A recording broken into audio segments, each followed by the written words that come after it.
ಎಲ್ಲರಿಗೂ ನಮಸ್ಕಾರ ಸ್ನೇಹಿತರೆ. ಟಿ20 ಸರಣಿ ಗೆಲುವಿನ ಖಾತೆ ತೆರೆದ ಅಯ್ಯರ್ ಪಡೆ. ಇನ್ನು ಜಿಂಬಾಬ್ವೆ ವಿರುದ್ಧ 90 ರನ್ಗಳ ಭರ್ಜರಿ ಜಯ. ಕೇವಲ ಎರಡನೇ ಟಿ20 ಪಂದ್ಯದಲ್ಲಿ ಕೇವಲ 20 ರನ್ ಬಾರಿಸಿದರೂ ಕೂಡ ಮಹಿಳಾ ಜಯವರ್ಧನೆ ದಾಖಲೆ ಮುರಿದ ವೈಭವ್ ಸೂರ್ಯವಂಶಿ. ಇನ್ನು ವೈಭವ್ ಸೂರ್ಯವಂಶಿ ಅವರ ಬಗ್ಗೆ ನೀಡಿದರು ಆಸ್ಟ್ರೇಲಿಯಾದ ದಿಗ್ಗಜ ಮಾಜಿ ಆಟಗಾರ ರಿಕಿ ಪಾಂಟಿಂಗ್ ಅವರು ಸ್ಫೋಟಕ ಹೇಳಿಕೆ. ಹೌದು ಸ್ನೇಹಿತರೆ, ಹಾಗೆ ಸಚಿನ್ ತೆಂಡೂಲ್ಕರ್ ಅವರು ಕೂಡ ಒಂದು ಸ್ಟೇಟ್ಮೆಂಟ್ ಆದ್ರೆ ನೀಡಿದ್ದಾರೆ ನಮ್ಮ ಟೀಮ್ ಇಂಡಿಯಾದ ಬಗ್ಗೆ ಮತ್ತು ವೈಭವ್ ಸೂರ್ಯವಂಶಿ ಅವರ ಬಗ್ಗೆ. ಅಷ್ಟಕ್ಕೂ ಹೇಗಿತ್ತು ನಮ್ಮ ಟೀಮ್ ಇಂಡಿಯಾದ ಅಬ್ಬರ ಮತ್ತು ಏನೆಲ್ಲ ನೀಡಿದ್ದಾರೆ ರಿಕಿ ಪಾಂಟಿಂಗ್ ಮತ್ತು ಸಚಿನ್ ತೆಂಡೂಲ್ಕರ್ ಹೇಳಿಕೆ ಅಂತ ತಿಳ್ಕೊಂಬರೋಣ ಬನ್ನಿ. ಅದಕ್ಕಿಂತ ಮುಂಚೆ ನೀವೇನಾದ್ರೂ ಚಾನಲ್ಗೆ ಸಬ್ಸ್ಕ್ರೈಬ್ ಮಾಡ್ಕೊಳ್ಳೋದು ಹಾಗೆ ನೋಡ್ತಿದ್ರೆ ಸಬ್ಸ್ಕ್ರೈಬ್ ಮಾಡ್ಕೊಂಡು ಬೆಲ್ ಐಕನ್ ಅನ್ನ ಆಲ್ ಇಟ್ಕೊಳ್ಳಿ. ಹಾಗೆ ಮರಿದೆ ವಿಡಿಯೋಗೆ ಒಂದು ಲೈಕ್ ಕೊಡ್ತಾನೆ ಕೂಡ ಮರಿಬೇಡಿ. ಇನ್ನು ಎರಡನೇ ಟಿ20 ಪಂದ್ಯ ಜುಲೈ 25ರಂದು RRS ಸ್ಪೋರ್ಟ್ಸ್ ಕ್ಲಬ್ ನಲ್ಲಿ ಅದರ ನಡೆಯಿತು. ಭಾರತ ಅದ್ಭುತ ಬ್ಯಾಟಿಂಗ್ ಮಾಡಿ ನಂತರ ಮಿಂಚಿನ ಬೌಲಿಂಗ್ ದಾಳಿ ಮಾಡಿ ಪಂದ್ಯವನ್ನು ಸುಲಭವಾಗಿ ಆದರೆ ಗೆದ್ದುಕೊಂಡಿತ್ತು. ಅಲ್ಲದೆ ಕೊನೆಯ ಪಂದ್ಯ ಬಾಕಿ ಇರುವಾಗಲೇ ಶ್ರೇಯಸ್ ಅಯ್ಯರ್ ಪಡೆ ಟಿ20 ಸರಣಿಯನ್ನಾದರೆ ಗೆದ್ದುಕೊಂಡಿದೆ. ಹೌದು ವೀಕ್ಷಕರೇ, ಪಂದ್ಯದಲ್ಲಿ ಟಾಸ್ ಸೋತು ಮೊದಲು ಬ್ಯಾಟಿಂಗ್ ಮಾಡಿದ ನಮ್ಮ ಭಾರತ ತಂಡ ಟೀಮ್ ಇಂಡಿಯಾ 5 ವಿಕೆಟ್ಗಳ ನಷ್ಟಕ್ಕೆ 219 ರನ್ ಆದರೆ ಗಳಿಸಿತು. ಇನ್ನು ಈ ಗುರಿ ಬೆನ್ನಟ್ಟದ ಜಿಂಬಾಬ್ವೆ ತಂಡ 17.5 ಓವರ್ಗಳಲ್ಲಿ 129 ರನ್ಗಳಿಗೆ ಆಲ್ಔಟ್ ಆಯಿತು. ಹೀಗಾಗಿ ಜಿಂಬಾಬ್ವೆ ವಿರುದ್ಧ ಭಾರತ ತಂಡಕ್ಕೆ 90 ರನ್ಗಳ ಭರ್ಜರಿ ಜಯ ಕೂಡ ಸಿಕ್ಕಿತ್ತು. ಭಾರತ ತಂಡ ಮೊದಲು ಬ್ಯಾಟಿಂಗ್ ಮಾಡಿ 20 ಓವರ್ಗಳಲ್ಲಿ 5 ವಿಕೆಟ್ ಕಳ್ಕೊಂಡು 219 ರನ್ ಗಳಿಸಿತ್ತು.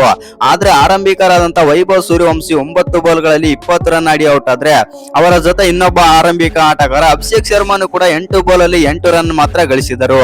ನಂತರ ಬಂದಂತ ಇಶಾನ್ ಕಿಶನ್ ಮತ್ತು ತಿಲಕ್ ವರ್ಮಾ ಜವಾಬ್ದಾರಿಯನ್ನು ಹೊತ್ತುಕೊಂಡು ಅದ್ಭುತವಾಗಿ ಆದ್ರೆ ಆಡಿದ್ದರು. ಹೌದು ಸ್ನೇಹಿತರೆ, ಇಶಾನ್ ಕಿಶನ್ 44 ಬಾಲ್ಗಳಲ್ಲಿ 9 4 ಮತ್ತು 2 ಸಿಕ್ಸರ್ ಗಳೊಂದಿಗೆ 81 ರನ್ ಆದರೆ ಗಳಿಸಿದರು. ಇನ್ನು ಇವರ ಜೊತೆ ಕೈ ಮಿಲಾಯಿಸಿದಂತ ತಿಲಕ್ ವರ್ಮನು ಕೂಡ 29 ಬಾಲ್ಗಳಲ್ಲಿ ಅಜಯ್ 60 ರನ್ ಆದರೆ ಗಳಿಸಿದರು. ನಾಯಕ ಶ್ರೇಯಸ್ ಅಯ್ಯರ್ 20 ಬಾಲ್ಗಳಲ್ಲಿ 25 ರನ್ ಗಳಿಸಿ ಔಟ್ ಆದರು. ಇನ್ನು ಜಿಂಬಾಬ್ವೆ ಪರ ಸಿಕಂದರ್ ರಾಜಾ 4 ಓವರ್ಗಳಲ್ಲಿ 47 ರನ್ಗಳನ್ನು ಬಿಟ್ಟುಕೊಟ್ಟು ಅತ್ಯಂತ ದುಬಾರಿ ಬೌಲರ್ ಎನಿಸಿಕೊಂಡರು. ಇನ್ನು ಸ್ಟಾರ್ ಬೌಲರ್ ಗಳಾದ ಬ್ಲೆಸ್ಸಿಂಗ್ ಮುಜರ್ಬಾನಿ ಮತ್ತು ರಿಚರ್ಡ್ ನಾಗರವ ತಲಾ 1 ವಿಕೆಟ್ ಆದರೆ ಪಡೆದರು. ಇನ್ನು ನಮ್ಮ ಟೀಮ್ ಇಂಡಿಯಾದ ಬೌಲಿಂಗ್ ವಿಚಾರದ ಬಗ್ಗೆ ಮಾತಾಡೋದಾಯ್ತು ಅಂತಂದ್ರೆ ನಮ್ಮ ಭಾರತ ತಂಡ 220 ರನ್ಗಳ ಗುರಿ ಆದರೆ ನೀಡಿತ್ತು. ಜಿಂಬಾಬ್ವೆ ತಂಡ ಆ ಗುರಿ ಬೆನ್ನಟ್ಟಲು ಕೇವಲ 129 ರನ್ಗಳಿಗೆ ಆಲ್ಔಟ್ ಕೂಡ ಆಯಿತು. ಹೀಗಾಗಿ ಜಿಂಬಾಬ್ವೆ ತಂಡ 90 ರನ್ಗಳಿಂದ ಪಂದ್ಯ ಕೂಡ ಸೋತಿತ್ತು. ಆದರೆ ಈ ಪಂದ್ಯದಲ್ಲಿ ಭಾರತದ ಬೌಲರ್ ಗಳಾದ್ರೆ ಮಿಂಚಿದರು. ಹೌದು ಸ್ನೇಹಿತರೆ, ಜಿಂಬಾಬ್ವೆ ಮೇಲಿನ ಬ್ಯಾಟರ್ ಗಳನ್ನು ಕಟ್ಟಿ ಹಾಕುವಲ್ಲಿ ಯಶಸ್ವಿ ಆದರು. ಇನ್ನು ಪವರ್ ಪ್ಲೇ ಸಮಯದಲ್ಲಿ ಮುಖ್ಯ 3 ಬ್ಯಾಟರ್ ಗಳನ್ನು ಔಟ್ ಮಾಡಿ ನಮ್ಮ ಭಾರತ ತಂಡ ಪಂದ್ಯದಲ್ಲಿ ಹಿಡಿತಾದ್ರೆ ಸಾಧಿಸಿತು. ಇನ್ನು ಜಿಂಬಾಬ್ವೆ ತಂಡದ ಅರ್ಧ ಜನರು ಕೇವಲ 65 ರನ್ಗಳಿಗೆ ಔಟ್ ಆದರು. ಹೌದು ಸ್ನೇಹಿತರ, ಯುವ ವೇಗಿ ಬೌಲರ್ ಆದಂತ ಎಸ್ ಠಾಕೂರ್ ತಮ್ಮ ಮೊದಲನೇ ಟಿ20 ಅಂತಾರಾಷ್ಟ್ರೀಯ ಪಂದ್ಯ ಆಡುತ್ತಾ ಇದ್ದಾರೆ ಅಂತಾನೆ ಹೇಳ್ಬಹುದು ಮತ್ತು ಅವರು ಭಾರತಕ್ಕೆ ಮೊದಲನೇ ವಿಕೆಟ್ ಆದ್ರೆ ತಂದು ಕೊಟ್ಟರು. ಇನ್ನು ಜಿಂಬಾಬ್ವೆ ಪರ ಆರಂಭಿಕ ಆಟಗಾರರಾದಂತಹ ಬ್ರಿಯಾನ್ ಬೆನ್ನೆಟ್ 19 ಬಾಲ್ಗಳಲ್ಲಿ 32 ರನ್ ಆದ್ರೆ ಗಳಿಸಿದರು. ಇನ್ನು ಬೆನ್ ಕನನ್ 5 ಬಾಲ್ಗಳಲ್ಲಿ ಕೇವಲ 1 ರನ್ ಗಳಿಸಿ ಔಟ್ ಆದರು. ಇನ್ನು 3ನೇ ಸ್ಥಾನದಲ್ಲಿ ಬ್ಯಾಟ್ ಮಾಡಿದಂತಹ ಡಿಎನ್ ಮೇಯರ್ಸ್ ಅವರು ಕೂಡ 9 ಬಾಲ್ಗಳಲ್ಲಿ 12 ರನ್ ಆದ್ರೆ ಗಳಿಸಿದರು. ಇನ್ನು ನಾಯಕ ಸಿಕಂದರ್ ರಾಜಾ ಯಾವುದೇ ಪರಿಣಾಮ ಆದ್ರೆ ಬೀರಲೇ ಇಲ್ಲ. ಇನ್ನು ಅವರು 3 ಬಾಲ್ಗಳನ್ನು ಎದುರಿಸಿ ರನ್ ಗಳಿಸಿದ ಔಟ್ ಆದರು. ಪರಿಣಾಮ ಎಂದರೆ ಜಿಂಬಾಬ್ವೆ ತಂಡ 17.5 ಓವರ್ಗಳಲ್ಲಿ 129 ರನ್ಗಳಿಗೆ ಕುಸಿತ ಆದ್ರೆ ಕಂಡಿತು. ಇನ್ನು ನಮ್ಮ ಭಾರತದ ಪರ ಅಭಿಷೇಕ್ ಶರ್ಮಾ 3 ವಿಕೆಟ್ ಪಡೆದು ಮಿಂಚಿದರು ಮತ್ತು ಇವರ ಜೊತೆ ಕೈ ಮಿಲಾಯಿಸಿದಂತಹ ಮಯಾಂಕ್ ಯಾದವ್ ಮತ್ತು ಯಶ್ ಠಾಕೂರ್ ಅವರು ಕೂಡ 2 ವಿಕೆಟ್ ಆದ್ರೆ ಪಡೆದರು.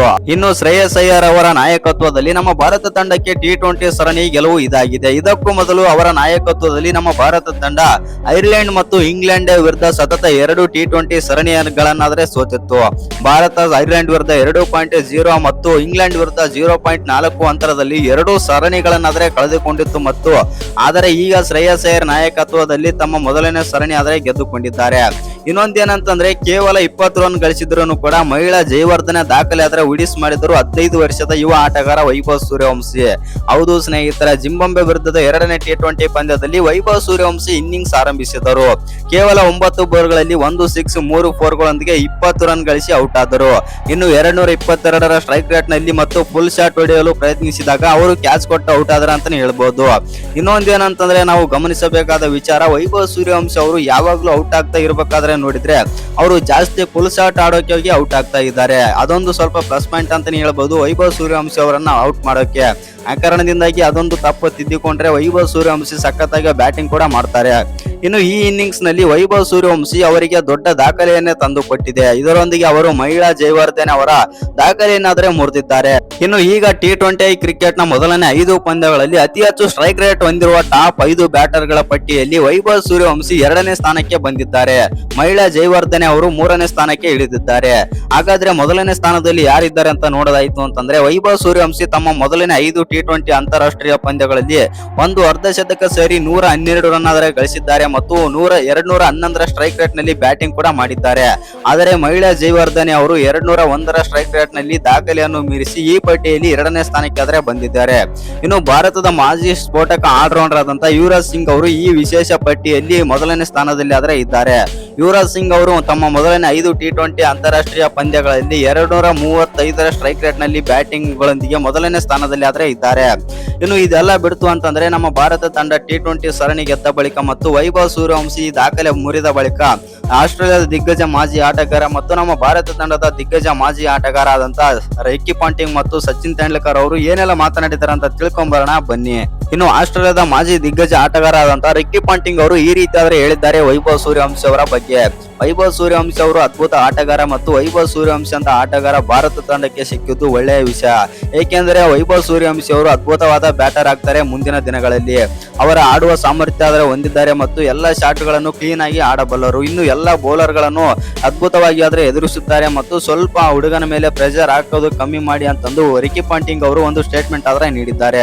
ಇನ್ನೊಂದು BCCIಗೆ ಒಂದು ಸಲಹೆ ಕೂಡ ನೀಡಿದ್ದಾರೆ. ವೈಭವ್ ಸೂರ್ಯವಂಶಿ ಅವರಿಗೆ ನೀವು ಹೆಚ್ಚಿನ T20 ಸರಣಿಗಳಲ್ಲಿ ಅವಕಾಶ ನೀಡಬೇಕು ಮತ್ತು ಆ ಹುಡುಗನಿಗೆ ಪ್ರೋತ್ಸಾಹ ಮಾಡಬೇಕು ಎಂದು ವೈಭವ್ ಸೂರ್ಯವಂಶಿ ಅವರ ಬಗ್ಗೆ ಮಾತಾಡಿದ್ದಾರೆ ಅಂತ ಹೇಳ್ಬೋದು ರಿಕ್ಕಿ ಪಾಂಟಿಂಗ್ ಅವರು.